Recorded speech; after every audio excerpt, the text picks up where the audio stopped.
Secretary of State Rex Tillerson in Doha, Qatar on July 11. Nassim Zaitoun Reuters. U.S. Secretary of State Rex Tillerson acknowledged Tuesday he and President Trump have differences on the nuclear deal with Iran, but said the Islamic Republic was violating the spirit of the agreement with its activities, adding the U.S. was working with its allies to ensure Iran's compliance with the deal.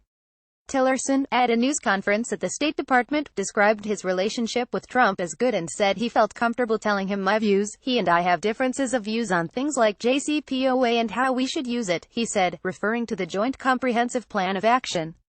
But I think, if we're not having those differences, I'm not sure I'm serving him. At issue is the deal Iran signed in 2015 with the United States, Britain, China, France, Germany, Russia, and the European Union, under which it agreed to freeze its nuclear program in return for the lifting of some international sanctions. Under U.S. law, the administration must inform Congress every 90 days whether Iran is still complying with the agreement. Trump, who as presidential candidate called the deal the worst ever, certified, for the second time, last month that Iran was in compliance. He later told the Wall Street Journal, if it was up to me, I would have had them non-compliant 180 days ago. Trump added he would be surprised if the Iran were in compliance in September, the next time he is scheduled to decide on the issue.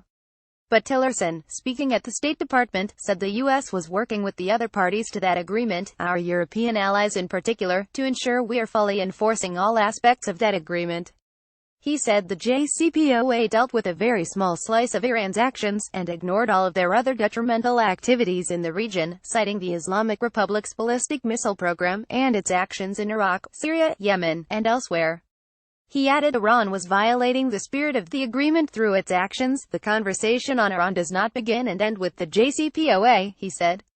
Tillerson acknowledged that because Iran had been rewarded upfront for signing the deal, the U.S. had limited levers available and was working with its allies to put collective pressure on Iran to amend its behavior.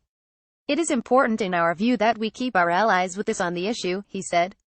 Returning to the issue of Iran's violation of the spirit of the agreement, Tillerson said the U.S. would have to decide whether to tear up the deal or stay in it and hold Tehran responsible for its actions. I think there are a lot of alternative means by which we use the agreement to advance our policies and the relationship with Iran, Tillerson said.